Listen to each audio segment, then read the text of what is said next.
Hey guys, I want to show you this game that I just played, and despite the fact that it was a bullet game, it illustrates a really important concept that applies to all types of chess, and I think you're going to really learn something from this. So if you can just kind of ignore the fact that it was a bullet game, it didn't have very many mistakes, it was a solid game, and there's, like I said, one particular moment that is a really good learning opportunity. So I want to show you this game and talk through what happened. All right, so I was white, and we were just kind of blitzing out some of these opening moves. We get a Sicilian. This is the accelerated dragon, I believe it's called, when black plays this fianchetto really early in the Sicilian. So we get this trade. I traded here. I don't really know the theory here. Bishop c4. I'm just developing my pieces. Castling, more development, castling, queen to d2. Now, this is where I want to kind of start to talk about what's going on a little bit. So development is mostly completed. Why did I play queen d2? I've talked about this before on the channel. It's to create this battery so that if at some point in the future I can play bishop h6, potentially trade this bishop for this bishop. One of black's strongest pieces in the dragon can be this bishop on this long diagonal. And my bishop here, yeah, it's doing a few things, but realistically, it probably makes sense, for me to trade those bishops. So I'm just going ahead and setting that up and getting ready for that in the future. So queen d2, rook to b8, obviously attacking this pawn. So I just dropped the bishop back and queen to a5. Now this is kind of where we start to get into the critical moment of the game that I really want to point out some things. So whenever you see queen a5 and your queen is on d2, there's tension between the queens. Now, of course, the knight is in the way, right? But at any moment, the knight could move, and these queens would be attacking each other, okay? So that's sort of the starting point for this tactical idea. The other thing that you want to pay attention to is black's queen is undefended. So if I do move this knight, and I attack the queen, black has to deal with that. It's a real threat on the queen. So for example, I could have played the move knight to d5 here. Now, I actually missed it because it was a bullet game and I was playing quickly, but this is kind of a common idea where you bring the knight to d5, and even though it looks like, oh, you're just losing your knight to the pawn, well, no, I'm not, because if black does that, I'm taking the queen, right? So that's not an option for black, and so black has to decide, okay, how do I deal with this? Now, the most obvious move is that they're just going to trade queens, but what I can do is throw in this move. It's an in-between move, so the expected move is that I recapture the queen, but I'm going to say, nope, not yet.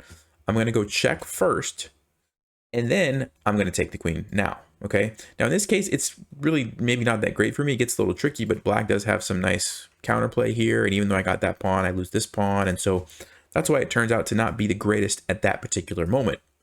So I think what I played rook here was actually pretty good. But first takeaway, remember this tactic, okay? When somebody plays queen a5 and your queen is on d2, you always want to just consider a move like knight to d5, creating that attack, and do you have an in-between move, like in this case on e7, where it's actually beneficial to you, okay? So keep that in mind. Let's keep going.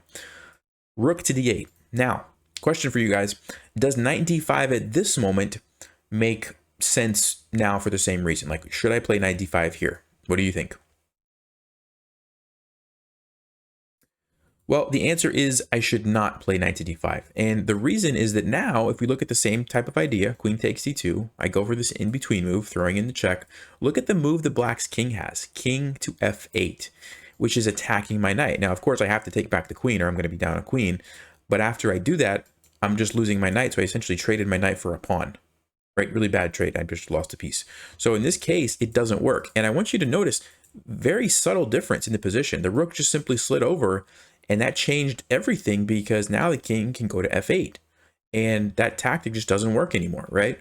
So that's the kind of stuff that you have to be careful for in chess. You might think you have a tactic, but then one move can change everything, right? So, all right, let's keep going.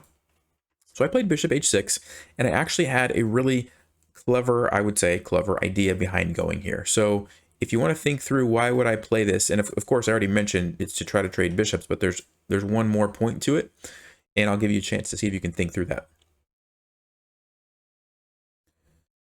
All right, well, if you had a chance to do that, a lot of people realize the fact that their bishop is pretty strong on this diagonal, and they don't want to trade it for my bishop, right? So what some people do, like in this game, move this rook, and then when you play bishop h6, this is what the guy played, they'll put the bishop back on h8.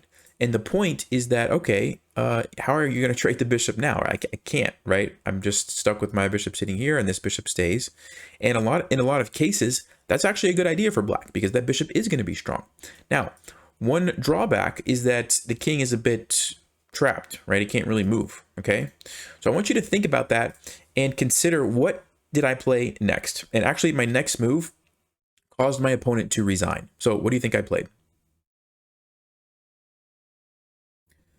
And if you're ready to see the solution, the move is, surprise, surprise, knight to d5. Now, what changed about the position from these last two moves that wasn't there before?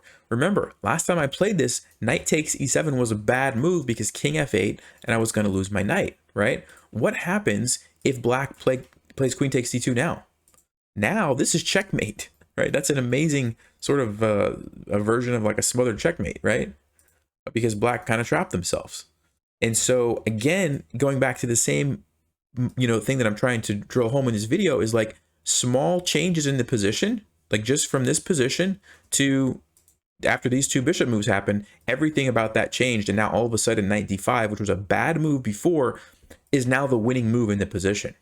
So again, when you're playing chess, just because you look at a tactic and, oh, okay, it doesn't work, don't forget about it. Like, keep it in the back of your mind, because you never know how one or two moves later, how the position might change, and all of a sudden, oh yeah, that's actually the winning move, right? And just to recap, this is the threat, checkmate, but also this is the threat on the queen.